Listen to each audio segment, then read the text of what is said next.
Hello friends, ಎಲ್ರಿಗೂ ನಮಸ್ಕಾರ. ಭಾಗ್ಯಲಕ್ಷ್ಮಿ ಧಾರಾವಾಹಿಯ ನಾಳಿನ ಸಂಚಿಕೆ ನಿಮಗೆಲ್ಲರಿಗೂ ಸ್ವಾಗತ. ಇಲ್ಲಿ ಪೂಜಾಳ ಬರ್ತ್ಡೇ ಸೆಲೆಬ್ರೇಷನ್ ನಡೀತಾ ಇದೆ. ಹಾಗೆ ತುಂಬಾ ಸಂತೋಷವಾಗಿದ್ದಾಳೆ ಪೂಜಾ. ಅವಳು ಫಸ್ಟಿಗೆ ಅಂದ್ಕೊಂಡ್ಳು, ನನ್ನ ಗಂಡ ಕಿಶನ್ನಿಗೆ ನನ್ನ ಬರ್ತ್ಡೇ ನೆನಪೇ ಇಲ್ಲ ಅಂತ ಹೇಳಿ ಅಂದ್ಕೊಳ್ತಾ ಇದ್ಲು. ಆದರೆ ಇಲ್ಲಿ ಸರ್ಪ್ರೈಸ್ ಪಾರ್ಟಿಯನ್ನು ಅರೇಂಜ್ ಮಾಡಿದ್ದಾನೆ ಕಿಶನ್ಗೆ ಬರ್ತ್ಡೇ ನೆನಪೇ ಇರಲಿಲ್ಲ. ಆ್ಯಕ್ಚುಲಿ ಆದಿ ನೆನಪು ಮಾಡಿದ ಕಾರಣ ಅವನಿಗೆ ನೆನಪಾಯಿತು. ಆದಿಗೆ ಕೂಡ ಗೊತ್ತಿರಲಿಲ್ಲ. ಆದರೆ ಪೂಜಾ ಫೋನಲ್ಲಿ ಮಾತಾಡುವಾಗ ಕೇಳಿಸ್ಕೊಂಡು ಅವನಿಗೆ ಗೊತ್ತಾಯಿತು. ಅವನು ಕಿಶನ್ಗೆ ಹೇಳಿ ಕಿಶನ್ಗೆ ಗೊತ್ತಾಯಿತು, ನೆನಪಾಗುತ್ತೆ ಅವನಿಗೆ. ಹಾಗೆ ಬರ್ತ್ಡೇ ಪಾರ್ಟಿ ಎಲ್ಲ ಅರೇಂಜ್ ಮಾಡಿರ್ತಾರೆ. ಇತ್ತ ಕಡೆ ಆದಿ ಭಾಗ್ಯನನ್ನು ಒತ್ತಾಯಪೂರ್ವಕವಾಗಿ ಇನ್ವೈಟ್ ಮಾಡಿ ಬರಲೇಬೇಕು ಅಂತ ಹೇಳ್ತಾರೆ. ಹಾಗೆ ಭಾಗ್ಯ ಫ್ಯಾಮಿಲಿ ಎಲ್ಲರೂ ಕೂಡ ಬರ್ತ್ಡೇಗೆ ಬರ್ತಾರೆ. ಅದೇ ರೀತಿ ತಾಂಡವ್ಗೆ ಕೂಡ ಇನ್ವೈಟ್ ಮಾಡಿರ್ತಾರೆ. ತಾಂಡವ್ ಮತ್ತು ಶ್ರೇಷ್ಠ ಇಬ್ಬರು ಕೂಡ ಬರ್ತ್ಡೇ ಪಾರ್ಟಿಗೆ ಬರ್ತಾರೆ. ಬರ್ತ್ಡೇ ಪಾರ್ಟಿಯಲ್ಲಿ ಭಾಗ್ಯಳನ್ನು ನೋಡಿ ಶಾಕ್ ಆಗುತ್ತೆ ತಾಂಡವ್ಗೆ. ಇದು ಹಾಗಾದರೆ ಆದೀಶ್ವರ ಅಂತ ಹೇಳಿದರೆ ಕಾಮತ್ ಫ್ಯಾಮಿಲಿಯ ಇಲ್ಲಿ ಭಾಗ್ಯ ಪೂಜಾಳನ್ನು ಇಲ್ಲಿ ಮದುವೆ ಭೂಜನ ಬರ್ತ್ಡೇ ಇವತ್ತು ಅಂತ ಹೇಳಿ ಬರ್ತ್ಡೇ ಪಾರ್ಟಿ ನೋಡಿ ಶ್ರೇಷ್ಠ ಮತ್ತು ತಾಂಡವ್ಗೆ ಇಬ್ಬರಿಗೆ ಕೂಡ ಶಾಕ್ ಆಗುತ್ತೆ.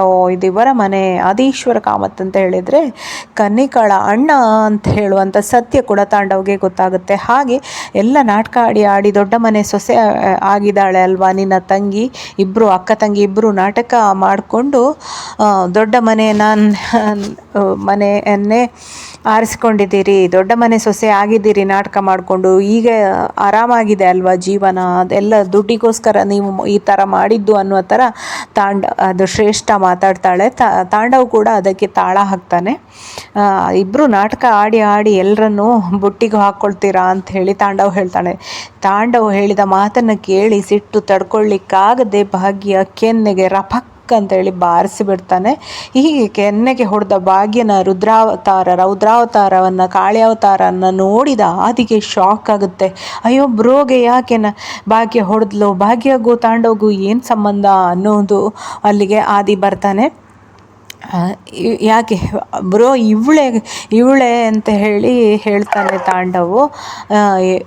ಭಾಗ್ಯ ಮನೆ ಹಾಳು ಮಾಡ್ದು, ನಿನ್ನ ತಮ್ಮನಿಗೆ ಇವಳ ತಂಗಿಯನ್ನು ಮದುವೆ ಮಾಡಿಕೊಟ್ಟದ್ದ, ಇವಳು ಮನೆ ಹಾಳು ಮಾಡ್ತಾಳೆ, ಇವಳು ಮನೆ ಹಾಳಿ ಅಂತೆಲ್ಲ ಹೇಳ್ತಾನೆ ತಾಂಡವ್. ಆಗ ನಿಲ್ಲಿಸಿ ಬ್ರೋ ಅಂತ ಹೇಳಿ ತಾಂಡವ್ ಜೋರಾಗಿ ತಾಂಡವ್ಗೆ ಬೈತಾರೆ. ನೀವು ಭಾಗ್ಯನ ಗಂಡ ಅಂತ ಹೇಳಿ ನನಗೆ ಗೊತ್ತಿರಲಿಲ್ಲ, ಹಾಗಾದರೆ ನಿಮ್ಮನ್ನು ನಾನು ನಂಬ್ತಿರಲಿಲ್ಲ. ಯಾಕೆ ಅಂತ ಹೇಳಿದರೆ ಭಾಗ್ಯ ಹೇಗೆ ಏನು ಅನ್ನೋದನ್ನು ನಾನು ಚೆನ್ನಾಗಿ ಅರ್ಥ ಮಾಡ್ಕೊಂಡಿದ್ದೇನೆ. ಭಾಗ್ಯನ ಬಗ್ಗೆ ನೀವು ಒಂದು ಮಾತು ಕೂಡ ಕೆಟ್ಟದಾಗಿ ಮಾತಾಡಬೇಡಿ ಅಂತ ಹೇಳಿ ವಾರ್ನ್ ಮಾಡ್ತಾನೆ ಆದಿ. ಇದನ್ನು ಕೇಳಿ ತಾಂಡವ್ಗೆ ಶಾಕ್ ಆಗಿ ಅವಮಾನ ಕೂಡ ಆಗುತ್ತೆ. ಎಲ್ಲರೂ ಬೈತಾರೆ ತಾಂಡವ್ಗೆ. ಇಲ್ಲಿ ಭಾಗ್ಯ ಕೂಡ ಹೊಡೆದಿದ್ದಾಳೆ.